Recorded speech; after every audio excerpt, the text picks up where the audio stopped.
நம்ம எல்லாரும் மளிகை கடையில வந்து நடக்கிறது ஒரு காமனான ஒரு மைனஸ் பாயிண்ட் என்ன அப்படின்னு பார்த்தீங்கன்னா, நமக்கு மணி ரொட்டேஷன் மேனேஜ்மெண்ட் வந்து உண்மையில ரொம்ப இடிக்கும். சரிங்களா? இது ஏன் நான் சொல்றேன் அப்படின்னு பார்த்தீங்கன்னா, காமனா வந்து இந்த இந்த இந்த இந்த ஒரு இதை வந்து நானே ஃபேஸ் பண்ணிட்டுங்கிறேன். அதாவது ஃபார் எக்ஸாம்பிள் எப்படி சொல்றதுன்னா, ஒரு 10,000 ரூபாய்க்கு வந்து நம்ம வந்து கையில அமௌண்ட் வச்சிருக்கோம் அப்படின்னா, அந்த அமௌண்ட்டை வந்து மணி மேனேஜ்மெண்ட் நம்மளால பண்ண முடியாது. அது எதுக்காக நம்ம வச்சிருப்போம் அப்படின்னு பார்த்தீங்கன்னா, பிசினஸ் பர்பஸ்க்காக தான் நம்ம வச்சிருப்போம்.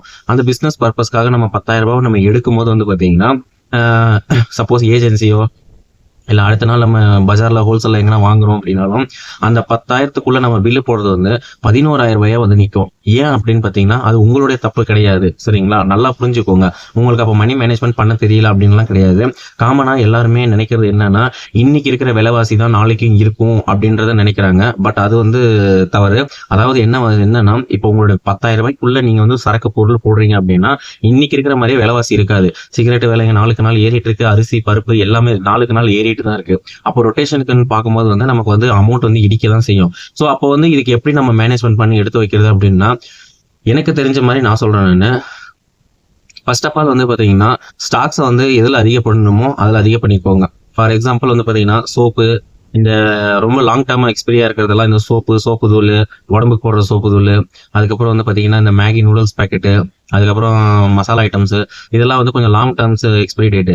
ஸோ இதெல்லாம் வந்து நீங்கள் அதிகமாக ஸ்டாக் வச்சுக்கலாம். ஸோ அப்போ நமக்கு அன்றாட வந்து ரேட் வந்து அப்ஸ் டவுன்ஸ் எது ஆகுது அப்படின்னு பார்த்தீங்கன்னா, மெயினாக வந்து பார்த்தீங்கன்னா அரிசி, பருப்பு, எண்ணெய், அதுக்கப்புறம் சிகரெட்டு, இந்த மாதிரி 4 விஷயம் மட்டும்தான் அப்ஸ் அண்ட் டவுன்ஸ் அதிகமாக ஆகுது. சரிங்களா? அதே மாதிரி கூல்ட்ரிங்க்ஸ் வந்து பார்த்தீங்கன்னா சம்மரில் மட்டும்தான் ஏறும். மற்றபடி நார்மலாக எப்பயும் போல தான் இருக்கும். ஸோ அப்போ நீங்கள் இதுக்கு எப்படி மேனேஜ்மெண்ட் பண்ணணும்னா, நீங்கள் 10,000னா நீங்கள் 10,000 மட்டுமே ப்ராஃபிட் எடுத்து வைக்கக்கூடாது. உங்களோட ரொட்டேஷனுக்கு எடுத்து வைக்கவே கூடாது. இப்போ ஃபார் எக்ஸாம்பிள் நான் வந்து ஒரு 50,000 ரூபாய் கடைக்கு ரொட்டேஷனுக்கு நான் எடுத்து வச்சிருக்கேன். அதை வச்சு நான் மேனேஜ் பண்ணிக்கலாம்னு இருக்கிறேன். நான் கொஞ்ச நாளைக்கு அதை வச்சு நான் மேனேஜ் பண்ணணும் அப்படின்னு நீங்க நினைக்காதீங்க. உங்களோட ப்ராஃபிட் வந்து கடையில இருந்து ஒரு 10,000 ரூபாய் 2,000 ரூபாய் வியாபாரத்துக்கு எடுத்துட்டு போறீங்க, மீது 7,000 ரூபாய் இருக்குன்னா அதுல இருந்து எக்ஸ்ட்ரா ஒரு 500 வந்து ரொட்டேஷனுக்கு நீங்க போடுங்கன்னு தான் நான் சொல்லுவேன் நான். ஏன்னா உங்களுக்கு வந்து ரேட்டிங் அதிகமா இருந்தாலும் உங்களுக்கு ரிட்டர்ன்ஸ் வந்து உங்களுக்கு அதிகமா தான் வரும். ஏன்னா வந்து இப்போ அங்கேயே ரேட் அதிகம்னா நீங்க அதுல இருந்து 1 ரூபாய் 2 ரூபாய் சேர்த்து தான் வைப்பீங்க. ஸோ அதனால ரிட்டர்ன்ஸ் வரும். ஸோ அதனால வந்து உங்களோட மணி ரொட்டேஷன் வந்து இன்னுமே கொஞ்சம் அதிகமாகிறதுக்காக ரொம்பவே வாய்ப்பு இருக்கு.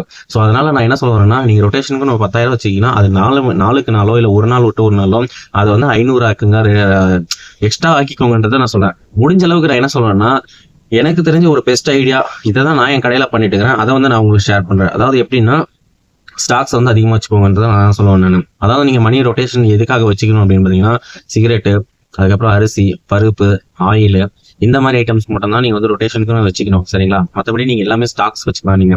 ஏன்னா நான் சொன்ன இந்த ஐட்டம்ஸ் எல்லாம் வந்து பாத்தீங்கன்னா சோப் ஐட்டம்ஸ், இந்த மசாலா ஐட்டம்ஸ், இது எல்லாமே வந்து பாத்தீங்கன்னா இந்த லேஸ், பிங்கோ வெளியே தொங்க போடுறது, அதுக்கப்புறம் இந்த மஸ்கிட்டோ, கொசுவத்தி, இது, அதுக்கப்புறம் வந்து பாத்தீங்கன்னா கூல்ட்ரிங்க்ஸ் ஐட்டம்ஸ், இது எல்லாமே நீங்க ஸ்டாக்ஸ் வச்சுக்கலாம். சரிங்களா? இதெல்லாம் லாங் டேர்ம்ஸா இருக்கு. இதெல்லாம் நீங்க ஸ்டாக்ஸ் வச்சுக்கிட்டீங்கன்னா மேக்ஸிமம் நீங்க 20,000 வச்சாலே நீங்க வந்து கடையை ரொட்டேஷன் பண்ணிட்டு அழகா நீங்க போகலாம். சரிங்களா?